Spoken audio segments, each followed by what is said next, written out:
نحمدہ و نصلی علی رسولہ الکریم اما بعد فاعوذ باللہ من الشیطان الرجیم بسم اللہ الرحمن الرحیم۔ حیدرآباد کی مشہور و معروف باب العلم انواریہ ایجوکیشنل سوسائٹی کے زیر اہتمام چلنے والے ادارے جامعہ انواریہ کے تحت قرآن کریم کی تفسیر صحائح ستہ، فقہ و اصول فقہ کی مشہور و معروف کتابوں کی ویڈیو ریکارڈنگ کا سلسلہ جاری ہو چکا ہے۔ اس کی ایک سنہری کڑی سنن ابن ماجہ کی یہ 67ویں نشست 67th ایپیسوڈ آپ کی خدمت میں پیش ہے۔ آج کی گفتگو حدیث نمبر 1577 سے ہے۔ باب نمبر 50، باب ما جاء فی اتباع النساء الجنائز۔ یہ باب ہے جنازے کے پیچھے عورتوں کے جانے کے بارے میں۔ حدثنا ابو بکر بن ابی شیبہ حدثنا ابو اسامہ عن ہشام عن حفصہ عن ام عطیہ قالت نہینا عن اتباع الجنائز ولم يعزم علینا۔ حضرت ام عطیہ کہتی ہیں کہ ہمیں جنازوں کے پیچھے جانے سے منع کیا گیا، لیکن جنازوں کے پیچھے جانے کی ممانعت مؤکد نہیں تھی، سختی کے ساتھ منع نہیں کیا گیا تھا، لیکن منع کیا گیا تھا۔ حدیث نمبر 1578، حدثنا محمد بن المصفى حدثنا احمد بن خالد حدثنا اسرائیل عن اسماعیل بن سلمان عن دینار ابی عمر عن ابن الحنفیہ عن علی قال خرج رسول اللہ صلی اللہ تعالی علیہ وسلم فاذا نسوة جلوس قال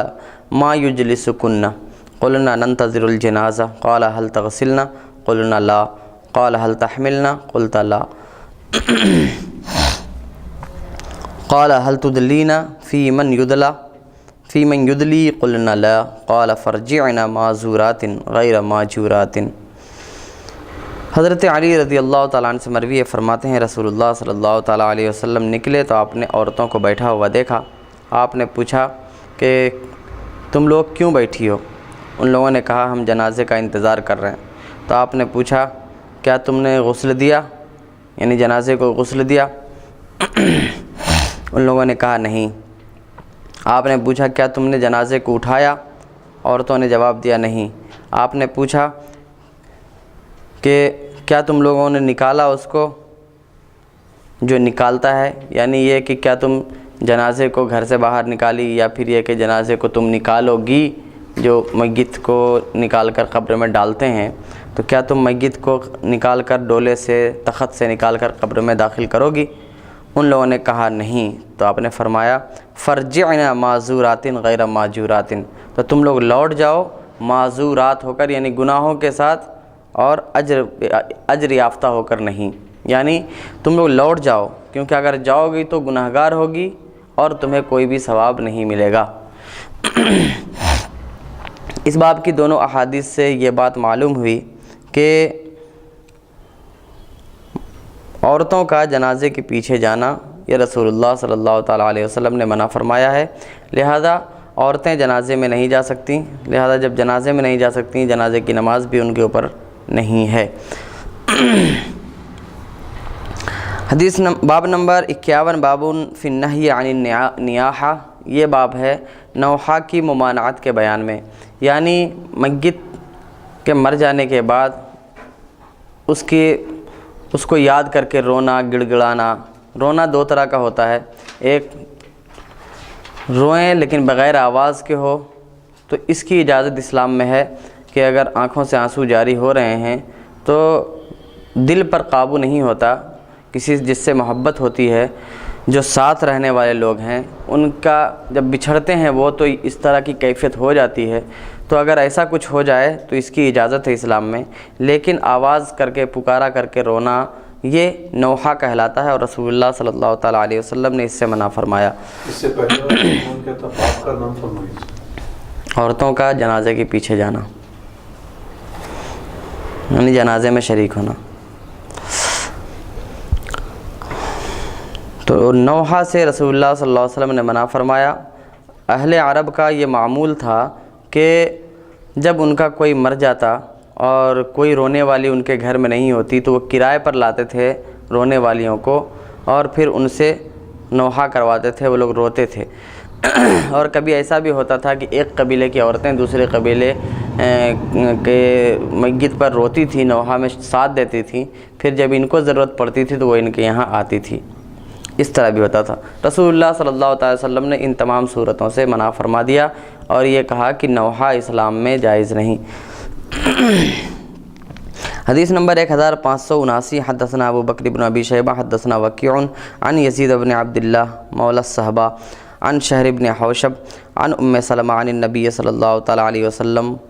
ولا یعصینک فی معروف قال النوح۔ حضرت ام سلمہ سے مروی ہے کہ نبی کریم صلی اللہ علیہ وسلم نے فرمایا ولا یعصینک فی معروف، اور آپ کی نافرمانی نہ کریں بھلائی کے کاموں میں، یعنی نوحہ۔ اس سے مراد یہ ہے کہ آپ کی نافرمانی نہ کریں کا مطلب یہ ہے کہ یعنی وہ عورتیں نوحہ نہ کریں، آپ اس بات کی بیعت لے لیجئے ان سے۔ یعنی جب اللہ کے رسول صلی اللہ تعالیٰ علیہ وسلم نے عورتوں سے بیعت لی تھی تو بیعت میں یہ بھی ان سے وعدہ تھا کہ تم لوگ نوحہ نہیں کرو گی۔ حدیث نمبر 1580، حدثنا ہشام بن عمار حدثنا اسماعیل بن عیاش حدثنا عبداللہ بن دینار حدثنا جریر مولا معاویہ قال خطب معاویۃ بحمص فذکر فی خطبتہ ان رسول اللہ صلی اللہ تعالیٰ علیہ وسلم نہا عن النوح۔ جریر حضرت امیر معاویہ کے آزاد کردہ غلام یہ کہتے ہیں کہ حضرت امیر معاویہ رضی اللہ تعالیٰ عنہ نے حمص میں خطبہ ارشاد فرمایا تو آپ نے اپنے خطبے میں یہ بات بیان فرمائی کہ رسول اللہ صلی اللہ تعالیٰ علیہ وسلم نے نوحہ کرنے سے منع فرمایا ہے۔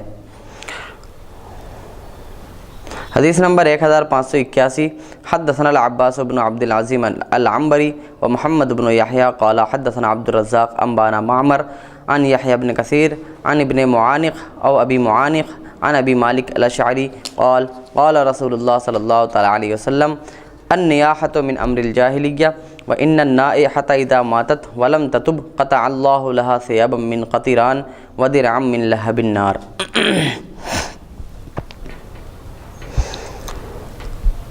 حضرت ابو مالک اشعری سے مروی ہے، فرماتے ہیں رسول اللہ صلی اللہ تعالیٰ علیہ وسلم نے ارشاد فرمایا کہ نوحہ کرنا یہ جاہلیت کے کاموں میں سے ہے، یعنی زمانِ جاہلیت اس زمانے کو کہتے ہیں جب رسول اللہ صلی اللہ تعالیٰ علیہ وسلم نے اپنی نبوت کا اعلان نہیں فرمایا تھا اور لوگ طرح طرح کے خرافات میں، طرح طرح کے گناہوں میں ملوث تھے۔ ان کا جو دل کرتا تھا وہ گناہ کرتے تھے اور اس کو جائز سمجھتے تھے، جیسا کہ انہیں ایسا لگتا تھا کہ خانہ کعبہ کا طواف اگر ہم ان کپڑوں میں کریں گے تو جن کپڑوں میں ہم گناہ کرتے ہیں تو یہ صحیح نہیں ہوگا، تو وہ معاذ اللہ ننگے ہو کر خانہ کعبہ کا طواف کیا کرتے تھے۔ تو اس طرح بہت سے کام تھے جو زمانے جاہلیت میں ثواب سمجھ کر کیے جاتے تھے، جبکہ وہ سب کے سب گناہ کے کام تھے۔ تو انہی میں سے ایک کام تھا نوحہ، یعنی میت پر رونا، گڑ گڑانا، زور زور سے چلا چلا کر رونا۔ رسول اللہ صلی اللہ علیہ وسلم نے فرمایا کہ نوحہ کرنا یہ جاہلیت کے کاموں میں سے ہے، اور نوحہ کرنے والی اگر مر جائے اور توبہ نہ کرے، یعنی نوحہ کرنے والی عورت توبہ کیے بغیر اگر مر جائے تو اللہ تبارک و تعالیٰ آگ کے یعنی جہنم کی آگ سے ایک کپڑا بناتا ہے اور جہنم کے شعلوں سے اس کی لپٹ سے ایک چادر بناتا ہے اس کے لیے، نوحہ کرنے والی کے لیے، یعنی اس کو پہنا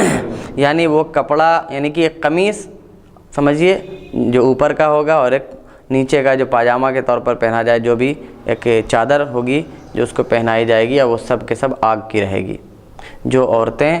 اپنے میتوں پر، اپنے مردوں پر روتی ہیں۔ اللہ اکبر، اللہ اکبر۔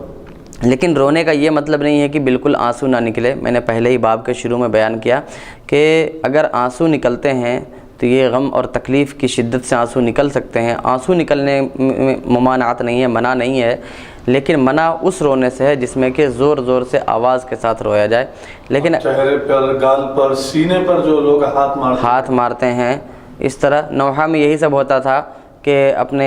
جیسے ابھی آگے کے باب میں بھی آئے گا کہ رسول اللہ صلی اللہ علیہ وسلم نے گالوں پر مارنے سے منع فرمایا، رسول اللہ صلی اللہ علیہ وسلم نے اپنے گریبان پھاڑ لینے سے منع فرمایا، یعنی کہ عورتیں اپنا کپڑا پھاڑ لیا کرتی تھیں، ان سب کاموں سے منع فرمایا۔ یہ ایسی ممانعت ہے جو حرام ہے۔ حدیث نمبر 1582 حدثنا محمد بن یحییٰ حدثنا محمد بن یوسف حدثنا عمر بن راشد الیمانی عن یحییٰ بن ابی کثیر عن اکرمہ عن ابن عباس قال قال رسول اللہ صلی اللہ تعالی علیہ وسلم النیاحۃ علی المیت من امر الجاہلیہ فإن النائحۃ ان لم تتب قبل ان تموت فإنها تبعث یوم القیامۃ علیہا سرابیل من قطران ثم یغلی علیہا بدرع من لہب النار۔ حضرت ابن عباس سے مروی فرماتے ہیں رسول اللہ صلی اللہ تعالی وسلم نے ارشاد فرمایا کہ میت پر رونا یہ جاہلیت کے کاموں میں سے ہے، کیونکہ نائحہ یعنی کہ میت پر نوحہ کرنے والی عورت اگر موت سے پہلے توبہ نہ کرے تو اللہ تبارک و تعالیٰ قیامت کے دن اس کو آگ کے جوڑے عطا فرمائے گا، پھر اس کو کھولایا جائے گا آگ کے ہی لپٹ میں، آگ کے ثم یعلی علیہا بدرع من لہب النار، پھر اس کے اوپر ایک اور آگ کے لپٹ کی چادر ڈالی جائے گی۔ اللہ اکبر۔ یعنی پہلے آگ سے تیار کیا ہوا جوڑا اسے دیا جائے گا، پھر اوڑھنی اور دوپٹے کی طرح اس کے اوپر ایک اور آگ کی چادر ڈالی جائے گی اور اس میں اسے عذاب دیا جائے گا۔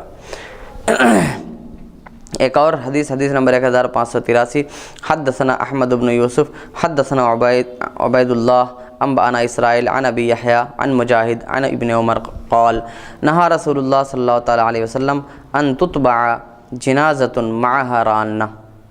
رسول اللہ حضرت ابن عمر سے مروی ہے کہ رسول اللہ صلی اللہ علیہ وسلم نے ایسے جنازے کے پیچھے جانے سے بھی منع فرمایا ہے جس کے ساتھ رونے والی ہو،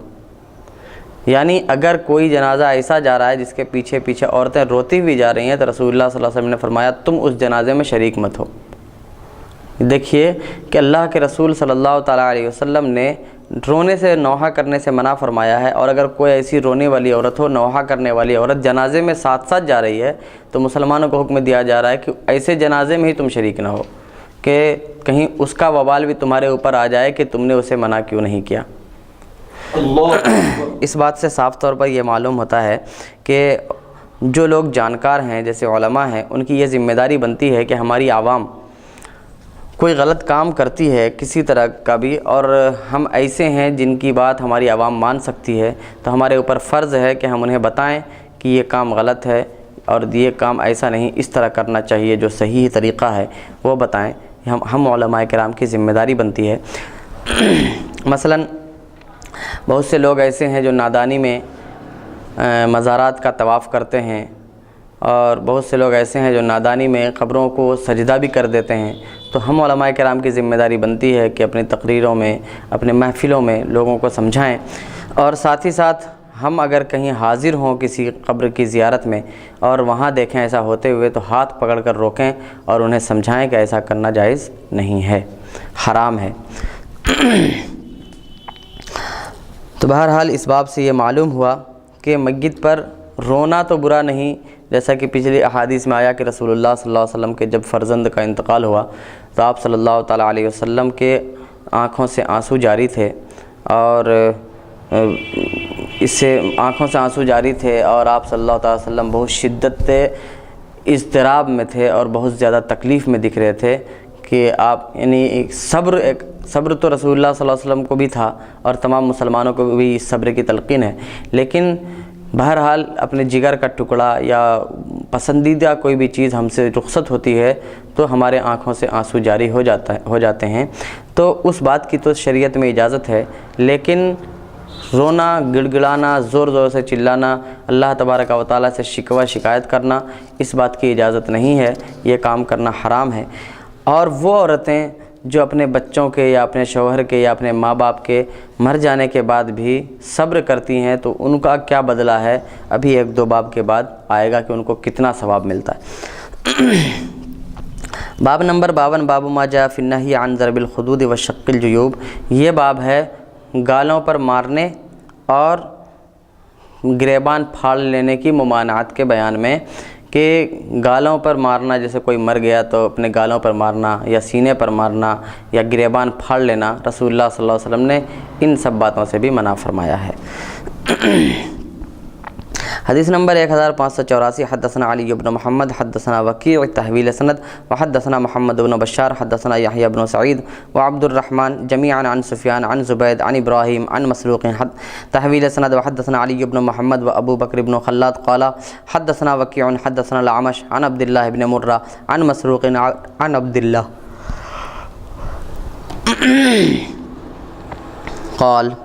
قال رسول اللہ صلی اللہ تعالیٰ علیہ وسلم لیس منا من شق الجیوب وضرب الخدود ودعا بدعوى الجاہلیہ۔ حضرت عبداللہ سے مروی فرماتے ہیں رسول اللہ صلی اللہ تعالیٰ علیہ وسلم نے ارشاد فرمایا کہ جو گریبان پھاڑ لے اور گالوں پر مارے اور جاہلیت کے دعاؤں میں سے دعا کرے، یعنی جاہلیت میں جس طرح کی دعائیں کی جاتی تھی یا زمانے جاہلیت میں جس طرح لوگ پکارا کیا کرتے تھے میت کے مر جانے کے بعد، یعنی اللہ تبارک و تعالیٰ سے شکوہ شکایت، ایسا کوئی کرے تو وہ ہم میں سے نہیں۔ اب اس ہم میں سے نہیں کا ایک مطلب یہ بھی ہو سکتا ہے کہ ہماری اس امت میں سے نہیں، لیکن یہ مطلب نہیں ہے۔ اصل مطلب یہ ہے کہ ہم میں سے نہیں کا مطلب ہماری شریعت کے خلاف وہ کام کر رہا ہے، یعنی رسول اللہ صلی اللہ تعالیٰ علیہ وسلم نے ان کاموں کو ہمارے اوپر حرام قرار دیا۔ حدیث نمبر 1585 حدثنا محمد بن جابر المحاربی و محمد بن کرامہ قال حدثنا ابو اسامہ عن عبد الرحمن بن یزید بن جابر عن مکحول والقاسم عن ابی امامہ ان رسول اللہ صلی اللہ تعالیٰ علیہ وسلم لعن الخامشۃ وجہها والشاقۃ جیبها والداعیۃ بالویل والثبور۔ حضرت ابو امامہ باہلی سے مروی ہے کہ رسول اللہ صلی اللہ تعالیٰ علیہ وسلم نے اپنے چہروں کو نوچ لینے والی، اپنے گریبان کو پھاڑ لینے والی اور واویلا کرنے والی، واویلا آواز کے ساتھ، بلند آواز کے ساتھ واویلا شور مچانے والی عورتوں پر رسول اللہ صلی اللہ تعالیٰ علیہ وسلم نے لعنت بھیجی ہے۔ میں نے پہلے بھی بتایا تھا کہ جب قرآن و حدیث میں کسی بات پر لعنت کا ذکر ہوتا ہے تو اس سے صاف طور پر تمام محدثین کا اتفاق ہے، ائمہ فقہا کا اتفاق ہے کہ وہ چیز حرام ہوتی ہے۔ تو حاصل یہ ہوا کہ جو اپنے چہروں کو نوچے، موت کے بعد کسی کے مر جانے کے بعد روئے، اس طرح کے اپنے چہروں کو بھی نوچے، بالوں کو نوچے، کھینچے، اپنے کپڑوں کو پھاڑ لے یا پھر زور زور سے چلائے، گرگرائے، تو ایسی صورت میں رسول اللہ صلی اللہ علیہ وسلم کی لعنت ہے، یعنی یہ سب کام حرام ہے۔ حدیث نمبر 1586 حدثنا احمد بن عثمان بن حکیم الاودی حدثنا جعفر بن عون عن ابی العمیس قال سمعت ابا صخرہ یذکر عن عبد الرحمن بن یزید و ابی بردہ قال لما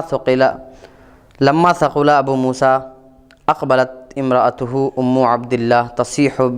برنت فافاق فقال لها او ما علمت انی بریء ممن برئ منہ رسول اللہ صلی اللہ تعالیٰ علیہ وسلم وکان یحدثها ان رسول اللہ صلی اللہ تعالیٰ علیہ وسلم قال انا بریء ممن حلق وسلق وخرق۔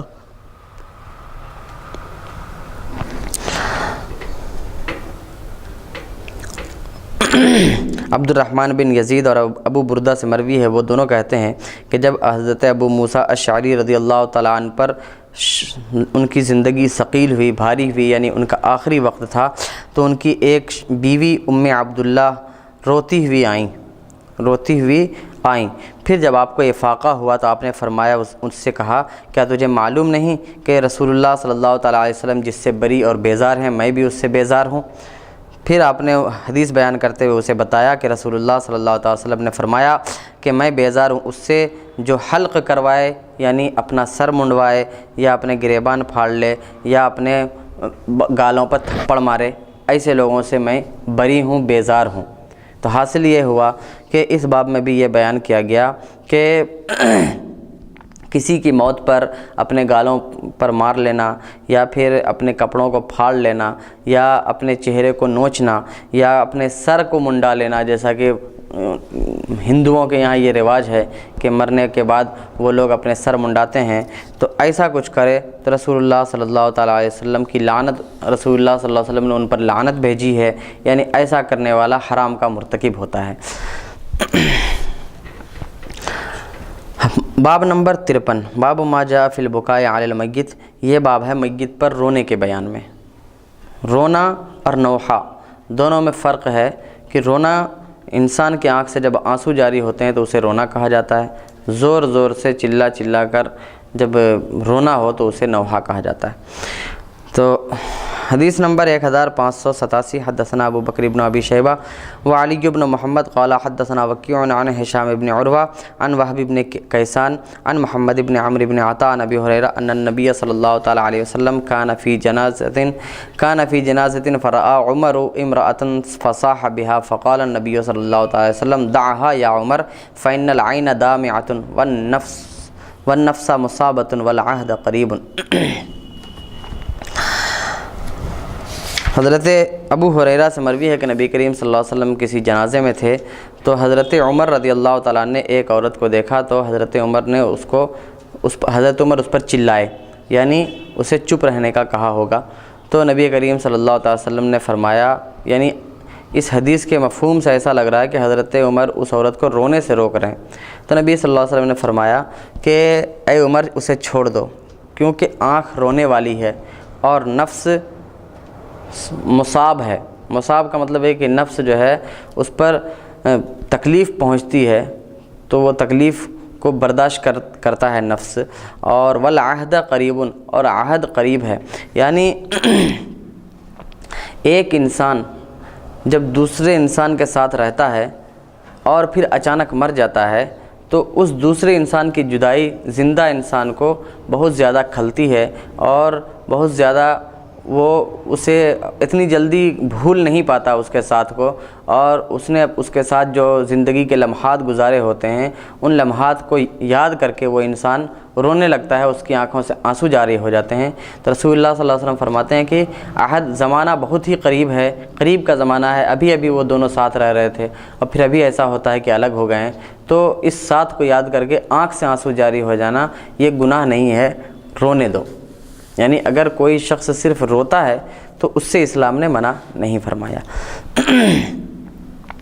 حدثنا ابو بکر بن ابی شیبہ حدثنا عفان عن حماد بن سلمہ عن ہشام بن عروہ عن وہب بن کیسان عن محمد بن عمرو بن عطاء عن سلمۃ بن الازرق عن ابی ہریرہ عن النبی صلی اللہ علیہ وسلم بنحوہ۔ یہ حدیث بھی دوسری سند کے ساتھ حضرت ابو ہریرہ سے اسی طرح مروی ہے۔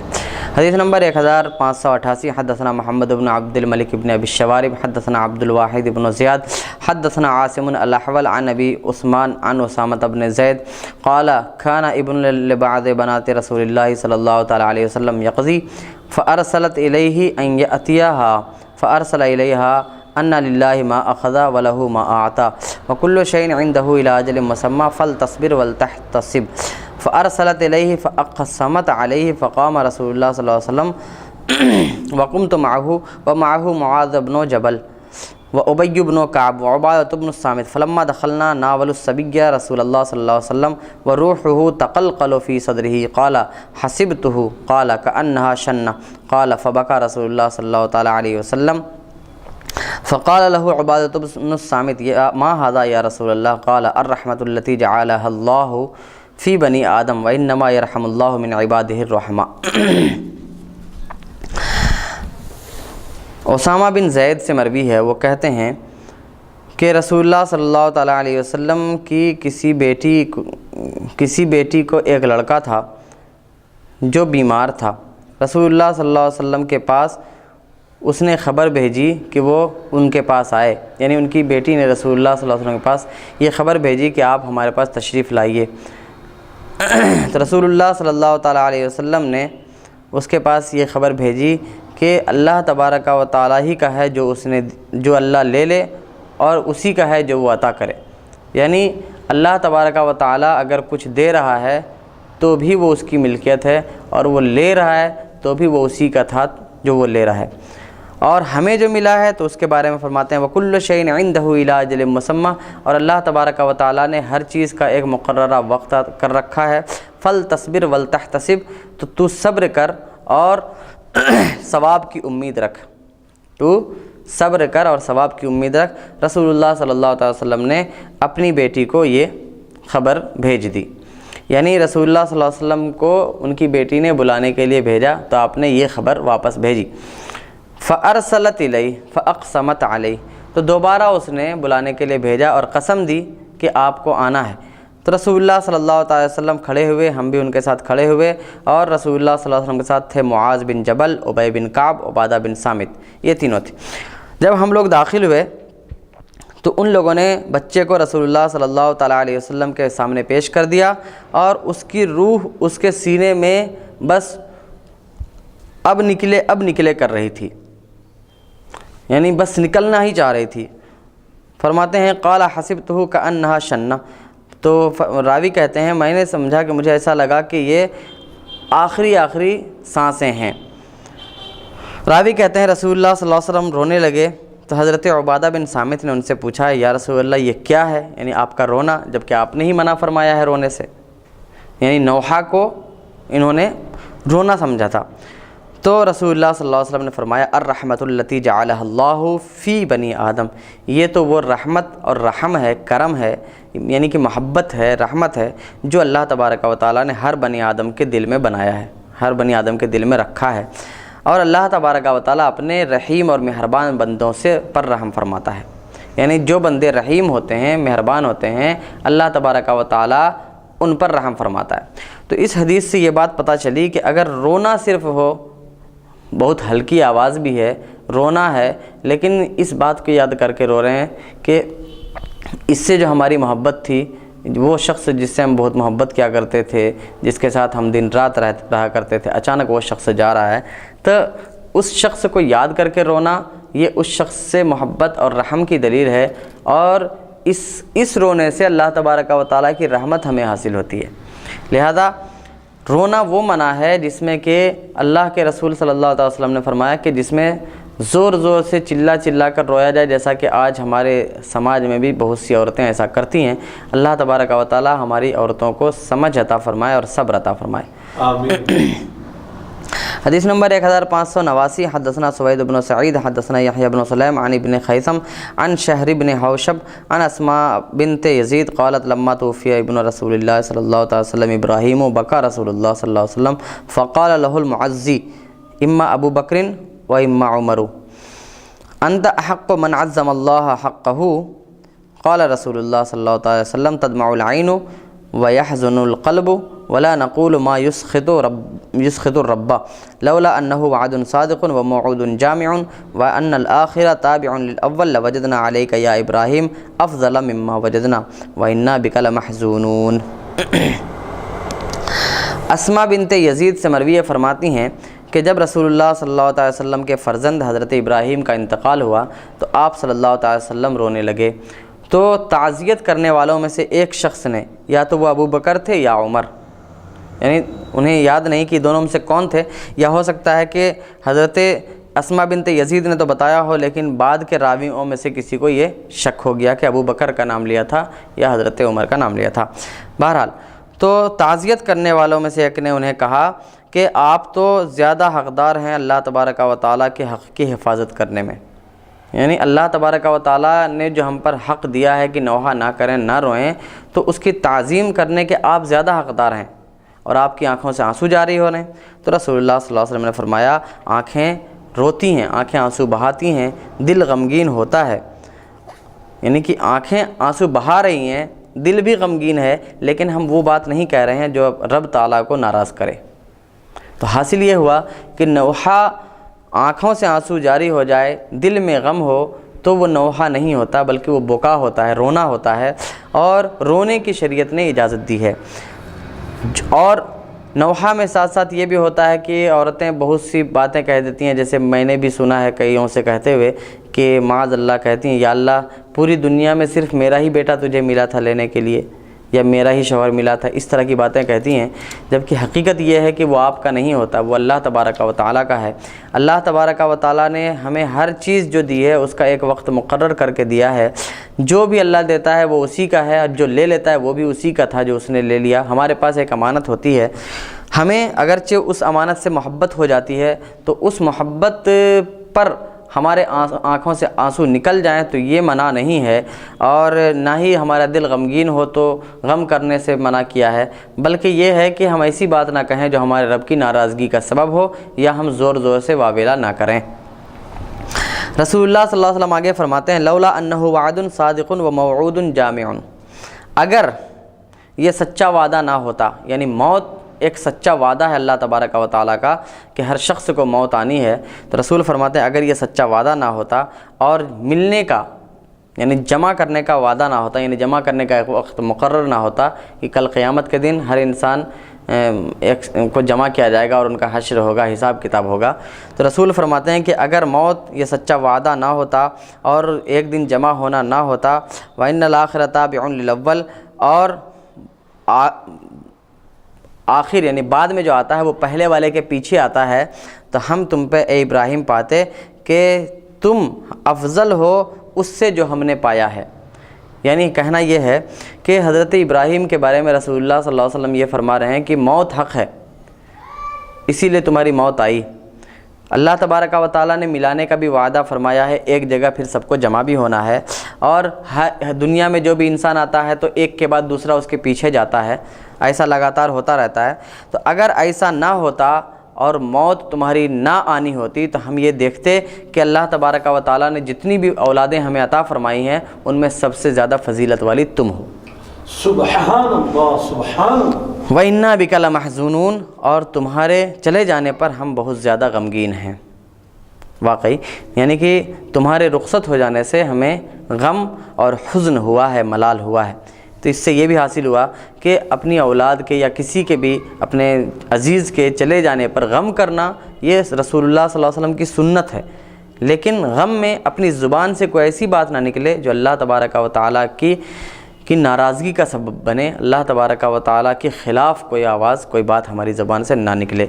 کیونکہ اگر ایسا ہم کرتے ہیں تو پھر اللہ تبارک و تعالیٰ کا تو کچھ نہ بگڑے گا، خود ہمارا ہی ٹھکانہ کیا ہوگا وہ ہم سمجھ سکتے ہیں۔ اللہ اکبر اللہ اکبر۔ حدیث نمبر 1590، حدثنا محمد بن یحییٰ حدثنا اسماعیل بن محمد الفروی حدثنا عبد الله بن عمر عن ابراہیم بن محمد بن عبد الله بن جحش عن ابیہ عن حمنہ بنت جحش انه قیل لها قتل اخوك فقالت رحمه الله وإنا لله وإنا إليه راجعون قالوا قتل زوجك قالت وحزناه فقال رسول اللہ صلی اللہ علیہ وسلم ان للزوج من المرأة لشعبہ ما هي لشيء۔ حمنہ بنت محمد بن عبداللہ بن جحش سے مروی ہے، وہ اپنے والد ابراہیم بن محمد بن عبداللہ بن جحش سے مروی ہے، وہ اپنے والد محمد بن عبداللہ بن جحش سے روایت کرتے ہیں۔ وہ روایت کرتے ہیں حمنہ بنت جحش سے کہ انہیں کہا گیا، حضرت حمنہ بنت جحش کو بتایا گیا کہ تمہارے بھائی کا انتقال ہو گیا، تمہارے بھائی کا قتل ہو گیا، یعنی تمہارے بھائی شہید کر دیے گئے جنگ میں۔ تو آپ نے فرمایا اللہ ان پر رحم کرے، پھر آپ نے پڑھا انا للہ و انا الیہ راجعون، یعنی ہم اللہ ہی کے ہیں اور ہمیں اسی کی طرف لوٹنا ہے، یعنی ہم اللہ کے ہیں، یعنی اللہ کی ملکیت ہیں، ہم جو یہاں سے جاتے ہیں اللہ نے ہمیں جس کو دیا ہے وہ اللہ کی امانت ہے ان کے پاس، اور پھر اللہ اپنی امانت کو واپس لے لیتا ہے، ہم انہی کے پاس لوٹیں گے ہر حال میں۔ پھر صحابہ کرام میں سے لوگوں نے انہیں بتایا کہ تمہارے شوہر بھی شہید ہو گئے ہیں، تو آپ نے فرمایا واہ حزنا، ہائے افسوس، ہائے غم۔ پہلے جب بھائی کی شہادت کی خبر ملی تو آپ نے انا للہ و انا الیہ راجعون پڑھا، لیکن جب شوہر کی شہادت کی خبر ملی تو کہا کہ ہائے غم، یعنی اب تو ہمارے اوپر غم ہی غم رہے گا۔ ایسا کہ شوہر کی شہادت کے بعد ایسا کیوں ان کی زبان سے نکلا، تو اس کے بارے میں رسول اللہ صلی اللہ علیہ وسلم نے فرمایا ان للزوج من المرأة لشعبۃ ما هی لشیء، کہ عورتوں کو شوہر سے ایک ایسی محبت ہوتی ہے جو کسی اور چیز سے نہیں ہوتی، یعنی کسی اور سے نہیں ہوتی۔ اسی وجہ سے بھائی کی شہادت پر انہوں نے انا للہ ہی پڑھ لیا، لیکن شوہر کی شہادت جب ہوئی تو آپ کو انا للہ و انا الیہ راجعون استرجاع اس کو بولتے ہیں، استرجاع کرنے سے پہلے ان کی زبان سے واہ حزنا نکلا، ہائے افسوس، ہائے غم، یہ نکلا، کیونکہ اس کی ایک محبت ایسی ہے کہ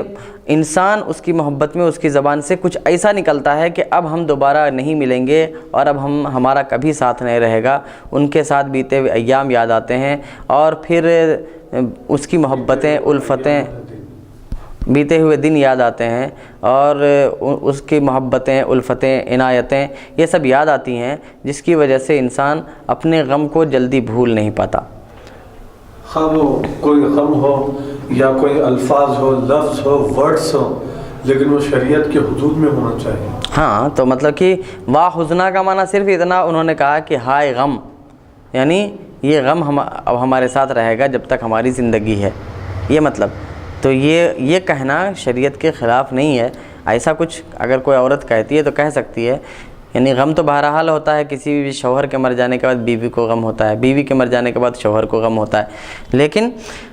ایسا لفظ اپنی زبان سے نکالیں جو اللہ تبارک و تعالیٰ کی ناراضگی کا سبب نہ ہو۔ حدیث نمبر 1591، حدثنا ہارون بن سعید المصری حدثنا عبداللہ بن وہب انبانا اسامۃ بن زید عن نافع عن ابن عمر ان رسول اللہ صلی اللہ تعالیٰ علیہ وسلم مر بنساء عبد الاشہل یبکین حلقہن یوم احد فقال رسول اللہ صلی اللہ علیہ وسلم لکن حمزہ لا بواکی لہ فجاء نساء الانصار یبکین حمزة فاستيقظ رسول اللہ صلی اللہ علیہ وسلم فقال ویحہن من قلبن بعد مروہن فلینقلبن ولا یبکین علی ہالک بعد اليوم۔ حضرت ابن عمر سے مروی ہے کہ رسول اللہ صلی اللہ تعالیٰ علیہ وسلم عبد الاشہل، قبیلہ عبد الاشہل کی عورتوں کے پاس سے گزرے۔ یہ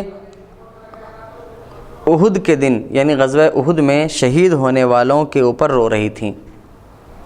یہ وہ وقت ہے یعنی کہ احد کے وقت تک رسول اللہ صلی اللہ علیہ وسلم نے نوحہ کو حرام نہیں فرمایا تھا، نوحہ کی اجازت تھی،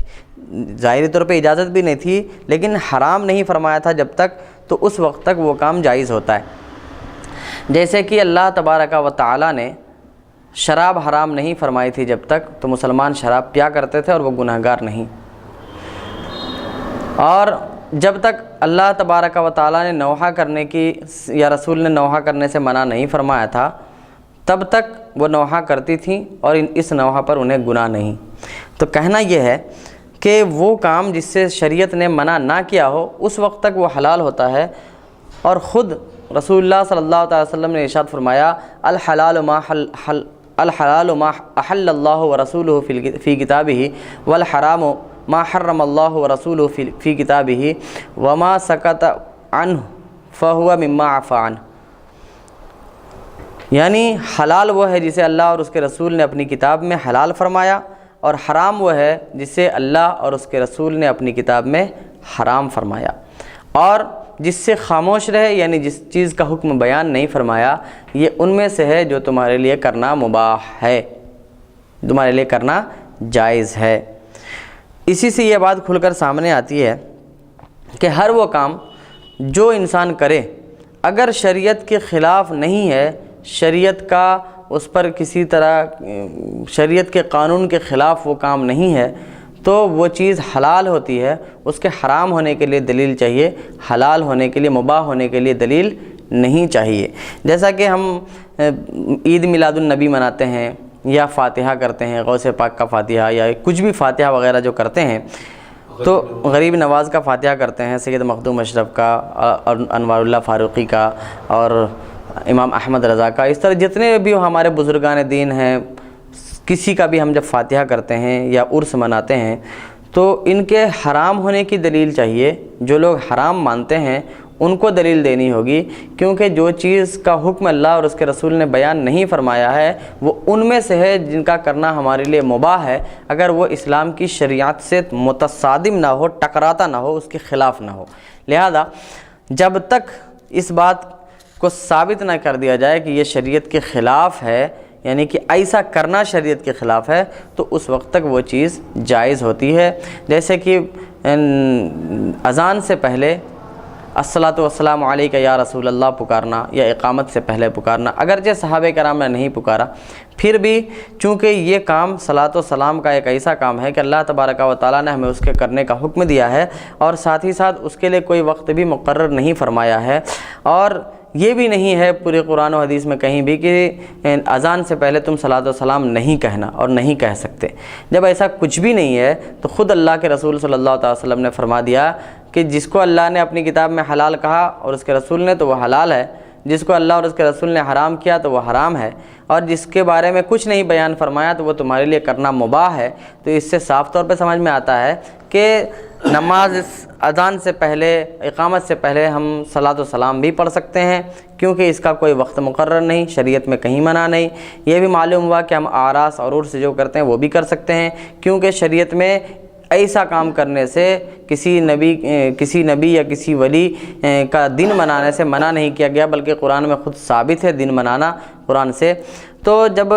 ایسا کچھ نہیں ہے تو جو لوگ اعتراض کرتے ہیں اعراس پر، عرس کرنے پر یا کوئی دن منانے پر، تو ان کو دلیل دینی ہوگی کہ ممانعت کی کون سی دلیل ہے عرس کے، جس میں رسول اللہ صلی اللہ علیہ وسلم نے یا خود اللہ تبارک و تعالیٰ نے منع فرمایا ہو، یہ کام کرنا حرام قرار دیا ہو، تو دلیل ان کو لانی ہوگی۔ کیونکہ اس بات پر اتفاق ہے کہ چاہے وہ کسی بھی مسلک کا ہو، الاصل فی الاشیاء الاباحہ، کہ اشیاء میں اصل ہے مباح ہونا،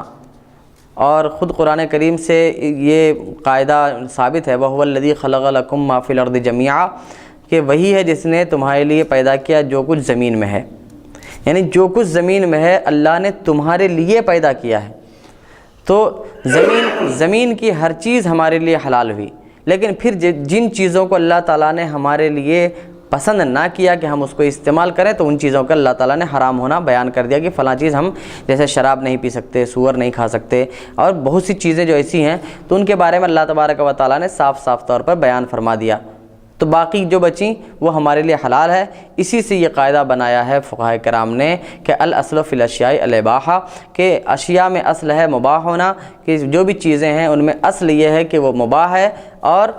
غیر مباح یعنی کہ اس کے ناجائز ہونے کے لیے یا مکروہ ہونے کے لیے بھی قرآن یا سنت سے دلیل چاہیے، حدیث سے دلیل چاہیے۔ جب تک کوئی دلیل نہ ہو، بغیر دلیل کے ہم کسی چیز کو مکروہ تنزیہی بھی نہیں کہہ سکتے، حرام اور ناجائز تو بہت دور کی بات ہے۔ تو رسول اللہ صلی اللہ تعالیٰ علیہ وسلم گزرے عبد الاشہل کی ان عورتوں کے پاس سے جو غزوہ احد میں شہید ہونے والے اپنے شہداء پر رو رہی تھیں، تو آپ صلی اللہ تعالی وسلم نے فرمایا لیکن حمزہ، اس کے لیے تو کوئی رونے والی نہیں، یعنی حضرت حمزہ جو رسول اللہ صلی اللہ علیہ وسلم کے چچا تھے، وہ کہتے ہیں کہ اس کے لیے تو کوئی رونے والی بھی نہیں۔ یہ کہہ کے آپ آگے گزر گئے، ابھی تک رونا یہ جو ہے یعنی نوحہ کرنا یہ منع نہیں ہوا تھا، اس کو حرمت ابھی نہیں آئی تھی، جب کی بات ہے، ہاں اس وقت کی یہ بات ہے۔ تو رسول اللہ صلی اللہ علیہ وسلم کی یہ کہنے کے بعد انصار کی کچھ عورتیں حضرت حمزہ کے پاس آ کر رونے لگیں، تو رسول اللہ صلی اللہ علیہ وسلم آرام فرمانے لگے تھے یہ کہنے کے بعد۔ پھر رسول اللہ صلی اللہ علیہ وسلم جب بیدار ہوئے تو دیکھا کہ وہ لوگ رو رہی ہیں، تو آپ نے فرمایا وَيْحَهُنَّ مَنْ قَلَبْنَ بَعْدُ، یہ ان لوگوں نے اسلام قبول کرنے کے بعد کیا لایا، یعنی وَيْحَهُنَّ ما انقلبن بعدو، کہ اب ان لوگوں نے کیا بدلاؤ لایا اپنے اندر۔ اسلام جاہلیت کے چیزوں کو مٹانے کے لیے آیا ہے، اور یہ لوگ پھر جاہلیت کا کام کر رہی ہیں، یعنی چونکہ رونا مردوں پر یہ جاہلیت کے امور میں سے ہے، پہلے ہی آپ نے فرمایا، چلا کے، ہاں اس طرح کا رونا جس طرح نوحہ جو ہوتا تھا نوحہ۔ تو آپ صلی اللہ علیہ وسلم نے فرمایا مروہن فلینقلبن، آپ نے فرمایا کہ انہیں حکم دو کہ وہ لوگ واپس چلی جائیں، اور آج کے بعد کسی بھی مرنے والے پر نہ روئیں، یعنی نوحہ نہ کریں کسی بھی مرنے والے پر۔ حدیث نمبر 1592، حدثنا ہشام بن عمار حدثنا سفیان عن ابراہیم الحجری عن ابن ابی اوفا قال نہا رسول اللہ صلی اللہ علیہ وسلم عن المراثی۔ عبداللہ ابن ابی اوفا سے مروی ہے کہ رسول اللہ صلی اللہ علیہ وسلم نے مرثیہ کرنے سے منع فرمایا۔ مرثیہ کا مطلب یہ ہوتا ہے کہ مرنے والے کے اوصاف بیان کرنا، لیکن مرنے والے کے اوصاف بیان کرنا یہ منع نہیں ہے، کیونکہ جیسے صحابہ کرام سے بھی ثابت ہے کہ ان کے انتقال کے بعد دوسرے لوگوں نے ان کا مرثیہ پڑھا، تو یہ مرثیہ سے کیا مرثیہ مراد ہے؟ یعنی اس مرثیہ سے مراد یہ ہے کہ جو چیز اس کے اندر نہیں ہے ان صفتوں کو بھی اس کے اندر ڈال کر یعنی اس کو بڑھا چڑھا کر پیش کرنا، اس کی خوبیاں جو اس کے اندر نہیں ہے وہ خوبیاں بھی اس کے اندر ڈال کے نظم بنا لینا، یا اور پھر اس کے شان میں پڑھنا، یہ کہلاتا ہے۔ ایسا مرثیہ رسول اللہ صلی اللہ علیہ وسلم نے کہنے سے منع فرمایا ہے۔ یعنی ہمارا کوئی مرتا ہے اور تو اس کا مرثیہ ہم پڑھ سکتے ہیں، یعنی کہ مرثیہ کا مطلب اس کی خوبیاں بیان کر سکتے ہیں کہ ایسا انسان تھا جو لوگوں کو کھانا کھلایا کرتا تھا، بھوکوں کو کھانا کھلاتا، ننگوں کو کپڑا پہناتا تھا، اور دوسرے لوگوں کے ساتھ خیر خواہی کیا کرتا تھا، بہت سے نیک کام کیا کرتا تھا، لوگوں کی جو ضرورتیں ہوتی تھی وہ پوری کیا کرتا تھا، تو یہ سب چیزیں واقعی وہ کرتا تھا، تو اس کو بیان کرنا یہ منع نہیں ہے، لیکن منع وہ ہے کہ جو وہ نہیں کرتا ہو اس کو بھی بیان کیا جائے، تو رسول اللہ صلی اللہ علیہ وسلم نے ایسا کرنے سے منع فرمایا ہے۔ تو اسی کو فرماتے ہیں عبداللہ ابن ابی اوفا کہتے ہیں کہ رسول اللہ صلی اللہ تعالیٰ علیہ وسلم نے مرثیہ کرنے سے منع فرمایا، یعنی ایسا مرثیہ، ایسی صفات بیان کرنا کہ جو چیزیں اس کے اندر نہیں تھیں وہ چیزیں بھی ملا کر اگر کہا جائے تو رسول اللہ صلی اللہ علیہ وسلم نے اس سے منع فرمایا۔ باب نمبر 54، باب ما جاء فی المیت یعذب بما نیح علیہ۔ یہ باب اس بارے میں ہے کہ میت کو عذاب دیا جاتا ہے نوحہ کرنے کی وجہ سے، یعنی اگر کوئی نوحہ کرے تو اس نوحے کی وجہ سے میت کو عذاب ہوتا ہے، یعنی نوحہ کرنے والا دوسرا انسان ہے اور میت دوسرا انسان ہے، تو کیا ایسا ہو سکتا ہے کہ نوحہ کوئی اور کرے، یعنی گناہ کرنا، نوحہ کرنا گناہ کا کام ہے، تو وہ نوحہ کرنا کوئی اور کرے تو کیا اس کا گناہ میت کو آ سکتا ہے اور اس کی وجہ سے میت کو عذاب ہو سکتا ہے؟ اس بارے میں یہ بیان ہے۔ حدیث نمبر 1593، حدثنا ابو بکر بن ابی شیبہ حدثنا شازان تحویل سند وحدثنا محمد بن بشار ومحمد بن الولید قال حدثنا محمد بن جعفر تحویل سند وحدثنا نصر بن علی حدثنا عبد الصمد ووهب بن جریر قالوا حدثنا شعبہ عن قتادہ عن سعید بن المسیب عن ابن عمر عن عمر بن الخطاب رضی اللہ تعالیٰ عنہ عن النبی صلی اللہ علیہ وسلم قال المیت یعذب بما نیح علیہ۔ حضرت عمر بن خطاب سے مروی ہے، فرماتے ہیں رسول اللہ صلی اللہ علیہ وسلم نے ارشاد فرمایا کہ نوحہ کرنے کی وجہ سے میت کو عذاب ہوتا ہے۔ تو اس حدیث سے یہ معلوم ہوتا ہے کہ نوحہ کر رہا ہے کوئی اور عذاب کسی اور پر ہو رہا ہے۔ اس حدیث کی تشریح کیا ہے؟ تو اس حدیث کی تشریح یہ ہے کہ میت اگر مسلمان ہے تو صاف طور پر ہے کہ نوحہ کرنے کی وجہ سے اس پر عذاب نہیں ہوگا، کیونکہ اللہ تبارک و تعالیٰ نے فرمایا لا تزر وازرۃ وزر اخری، کہ کوئی بھی نفس، کوئی بھی جان دوسرے کا گناہ کا بوجھ اس کے اوپر نہیں ڈالا جائے گا، یعنی بیٹے کے گناہ کا بوجھ باپ کے اوپر نہیں ڈالا جائے گا، اور نہ ہی عام انسانوں کے گناہ کا بوجھ کسی کے اوپر ڈالا جائے گا۔ قرآن کی آیت جی یہ قرآن میں ہے، جیسا کہ یہود عیسائی مانتے ہیں کہ پورے انسانوں کے گناہوں کا بوجھ حضرت عیسیٰ علیہ السلام لے کر سولی پر چڑھ گئے۔ تو اس سے ہمارا سوال یہ ہے کہ عیسائی یہ کہتے ہیں کہ عیسیٰ علیہ السلام اللہ کے بیٹے ہیں، معاذ اللہ، یہ عیسائیوں کا عقیدہ ہے، عیسیٰ علیہ السلام اللہ کے بیٹے ہیں، اور ساتھ ہی ساتھ ان کا یہ بھی عقیدہ ہے کہ حضرت عیسیٰ علیہ السلام سے کوئی گناہ نہیں ہوا، لیکن ان سے پہلے جتنے لوگ آئے سب گنہگار تھے، سب گنہگار تھے، اور اس گناہ کا سبب کیا بیان کرتے ہیں؟ اس گناہ کا سبب بیان کرتے ہیں حضرت آدم علیہ السلام کا جنت میں اس درخت سے کھانا جس درخت سے اللہ تعالیٰ نے منع فرمایا تھا۔ وہ کہتے ہیں کہ اس درخت سے کھانے کی وجہ سے پوری انسانیت گنہگار تھی،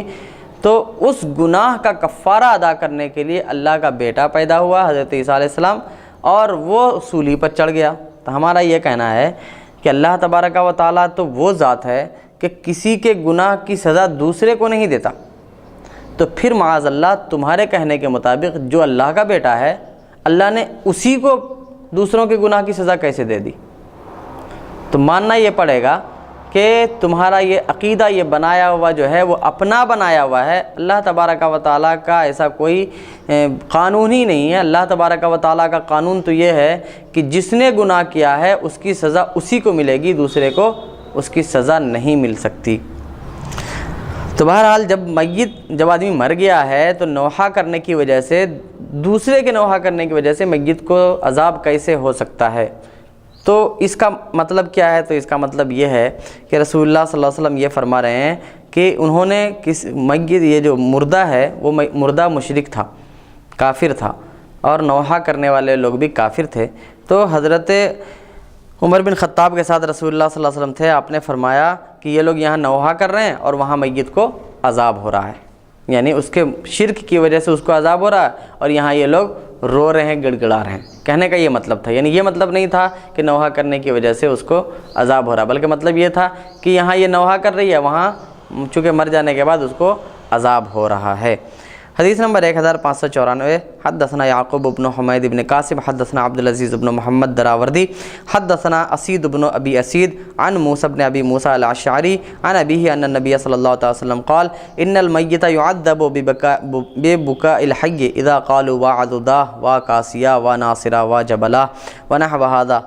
يتعتع ويقال انت كذلك انت كذلك. حضرت ابو موسیٰ اشعری سے مروی ہے کہ نبی کریم صلی اللہ علیہ وسلم نے فرمایا کہ میت کو زندوں کے رونے کی وجہ سے عذاب دیا جاتا ہے جبکہ وہ کہیں واعضدہ, ہائے بازو, ہائے مددگار, ہائے پہاڑ, اس طرح طرح کے نام لے کر پکاریں فلاں, یعنی تم تو ہمارے بازو تھے, تم تو ہمارے مددگار تھے, تم تو ہمارے لیے پہاڑ کی طرح تھے, کہ تم تھے تو ہم تمہاری پناہ میں اپنے آپ کو رکھتے تھے, جس طرح کہ پہاڑ کی پناہ میں لوگ چھپ جاتے ہیں اور دشمن سے بچ سکتے ہیں, ویسا اس طرح کہے تم ایسے تھے, تم ویسے تھے. اگر ایسا کہے تو رسول اللہ صلی اللہ علیہ وسلم فرماتے ہیں کہ اس کہنے کی وجہ سے میت کو عذاب دیا جاتا ہے. یہ بھی یہاں پہ بھی محدثین فقہا کا یہی کہنا ہے کہ میت دوسری شخصیت ہے, دوسرا نام ہے, دوسری ذات ہے, رونے والے دوسرے ہیں. تو یہاں پہ بھی وہی مطلب ہے کہ یہ لوگ یہاں میت کو اتنے بڑے بڑے القابات کے ساتھ پکار رہے ہیں, اتنے بڑے بڑے القاب دے رہے ہیں, اور وہاں یہ ہے کہ میت کی حالت ایسی پتلی ہو رہی ہے کہ اسے عذاب دیا جا رہا ہے, یعنی وہ کافر و مشرک تھا تو جس کی وجہ سے, یعنی یہاں یہ رو رہے ہیں اور وہاں ان کو عذاب ہو رہا ہے. ورنہ ایسا نہیں ہوتا کہ ایک انسان کے رونے کی وجہ سے دوسرے کو تکلیف ہو. ہاں یہی بات ایک مسلمان پر بھی صادق ہو سکتی ہے کہ میت کے رونے کی وجہ زندوں کے رونے کی وجہ سے میت کو عذاب ہوتا ہے, تو ہوگا کب؟ جب کہ وہ میت مرنے سے پہلے اس بات کی وصیت کر کے جائے کہ میرے مرنے کے بعد تم لوگ رونا بیٹھ کے, تو ایسی صورت میں اس کو عذاب ہوگا, کیونکہ یہ اس کے حکم کی وجہ سے ایسا ہو رہا ہوگا, تو واقعی اس پر عذاب ہوگا. اسید کہتے ہیں میں نے کہا سبحان اللہ ان اللہ یقول. جب یہ اتنی بات ان کو بتائی گئی ابو موسیٰ اشعری سے کہ نبی صلی اللہ علیہ وسلم نے ایسا فرمایا ہے, تو اسید جو اس کے راوی ہیں وہ کہتے ہیں میں نے کہا سبحان اللہ, اللہ پاک ہے, کیونکہ اللہ تبارک و تعالی قرآن کریم میں سورہ انعام آیت نمبر 164 میں فرماتا ہے لا تزر وازرۃ وزر اخری, کہ کوئی بھی نفس دوسرے کا گناہ کے بوجھ کو نہیں اٹھائے گی. اور سورہ بنی اسرائیل میں بھی یہی ہے, سورہ فاطر میں بھی ہے. تو آپ نے فرمایا, یعنی موسیٰ بن ابو موسیٰ اشعری نے, حضرت ابو موسیٰ اشعری کے لڑکے نے جو اس حدیث کے راوی ہیں, وہ کہتے ہیں کہ آپ نے کہا وَيْحَكِ أُحَدِّثُكَ أَنَّ أَبَا مُوسَىٰ حَدَّثَنِي عَنْ رسول اللہ, میں تمہارے لیے خرابی ہو, میں تمہیں بیان کر رہا ہوں کہ حضرت ابو موسیٰ اشعری رضی اللہ تعالیٰ عنہ نے مجھے رسول اللہ صلی اللہ تعالیٰ علیہ وسلم سے روایت کرتے ہوئے یہ بات بتائی ہے. تو کیا تم یہ سمجھ رہے ہو کہ میرے والد ابو موسیٰ نے رسول اللہ صلی اللہ علیہ وسلم پر جھوٹ باندھا ہے, یعنی ان کی طرف جھوٹی بات منسوب کی ہے, یا تمہیں ایسا لگ رہا ہے کہ میں ابو موسیٰ اشعری پر جھوٹی بات باندھ رہا ہوں؟ تو اس پورے حدیث کا مطلب یہ ہوا کہ حضرت ابو موسیٰ اشعری کے لڑکے موسیٰ یہ کہنا چاہتے ہیں کہ واقعی میرے والد ابو موسیٰ اشعری نے یہ بتایا ہے کہ زندے کے رونے کی وجہ سے مردے کو عذاب ہوتا ہے, اور ہم بھی کہتے ہیں کہ زندے کے رونے کی وجہ سے مردے کو عذاب ہوتا ہے, لیکن یہ اس وقت ہوگا جب کہ وہ زندہ یعنی جو مر گیا ہے وہ وصیت کر کے مرا ہو کہ میرے مرنے کے بعد تم لوگ نوحہ کرنا, زمانے جاہلیت کی طرح جیسا پہلے کیا جاتا تھا ویسا مجھ پر رونا, گڑ گڑانا, کپڑے پھاڑنا اور اس طرح القابات سے مجھے یاد کرنا, تو ایسی صورت میں اس پر عذاب ہوگا. حدیث نمبر 1595. حدثنا هشام بن عمار حدثنا سفیان بن عیینہ عن عمرو عن ابن ابی ملیکہ عن عائشہ قالت انما كانت یہودیۃ ماتت فسمعهم النبی یبکون علیہا قال فإن اہلها یبکون علیہا وإنها تعذب فی قبرها. جو باتیں میں نے کہی ہیں کہ یعنی یہ ہو سکتا ہے کہ نوحہ جس میت کے بارے میں یہ کہا گیا کہ میت پر عذاب ہوتا ہے نوحہ کرنے کی وجہ سے, تو اس کی وجہ میں نے یہ بتائی تھی کہ یعنی وہ کافر و مشرک ہو, تو یہ لوگ یہاں نوحہ کر رہے ہیں اور وہاں اس پر عذاب ہو رہا ہے. اسی کی سند حضرت عائشہ صدیقہ رضی اللہ تعالیٰ عنہ کی اس روایت سے ملتی ہے، فرماتی ہیں کہ ایک یہودیہ تھی، وہ مر گئی، نبی کریم صلی اللہ علیہ وسلم نے سنا کہ لوگ اس پر رو رہے ہیں، تو آپ نے فرمایا کہ اس کے گھر والے اس کے لیے رو رہے ہیں اور اسے اس کی قبر میں عذاب ہو رہا ہے۔ تو اس سے معلوم ہوا کہ کسی انسان کے مرنے کے بعد، کسی مسلمان کے مرنے کے بعد اگر کوئی مسلمان مرد یا عورت یا اس کے گھر میں یا آس پاس کہیں کا بھی کوئی روئے گڑ گڑائے تو اس مسلمان کو اس رونے کا گناہ نہیں پہنچے گا، جو گناہ ہوگا ان لوگوں کو ہوگا جو رو رہے ہوں گے۔ ہاں اگر کوئی مسلمان ایسا ہو معاذ اللہ جو وصیت کر کے جائے کہ میرے مرنے کے بعد تم لوگ نوحہ کرنا، رونا، گڑ گڑانا، اپنے گالوں پر، اپنے سینے پر ہاتھ مارنا، تھپڑ مارنا، اپنے گریبان کو چاک کر لینا، چیر لینا، تو ایسے انسان کے بارے میں یہ ہے کہ اس شخص پر عذاب ہوگا، کیونکہ یہ کام جو ہو رہا ہے اسی کے وصیت کرنے کی وجہ سے ہو رہا ہے۔ بہرحال یہاں تک بات یہ ہوئی کہ کوئی بھی انسان مر جائے تو عورتوں کو کس طرح پرفارم کرنا چاہیے، عورتوں کا کیسا برتاؤ ہونا چاہیے، کیسے عورتیں رہیں اور اپنے آپ کو کیسے اس وقت میں صبر کے ساتھ رکھیں، کیسے روئیں بھی تو کس انداز سے روئیں، اس بات کا بیان ہوا۔ آگے بیان انشاءاللہ تعالیٰ اگلی نشست میں یہ آئے گا کہ اگر واقعی ایسا کچھ ہو جائے، کسی کا بہت ہی عزیز شوہر یا بیوی یا بیٹا یا بیٹی یا ماں باپ بھائی بہن کسی کا انتقال ہو جائے، تو اس وقت ایک انسان کیسے اپنے آپ کو سنبھالے اور سنبھالے تو اس کا ثواب اس کو کیسے ملے گا، انشاءاللہ تعالی اگلی نشست میں یہ بات آئے گی۔ اللہ تبارک و تعالیٰ سے دعا ہے کہ ہم تمام مسلمانوں کو خوش و خرم، شاد و آباد رکھے، شریعت کے مطابق عمل کرنے والا بنائے۔ وما علینا الا البلاغ۔ السلام علیکم ورحمۃ اللہ وبرکاتہ۔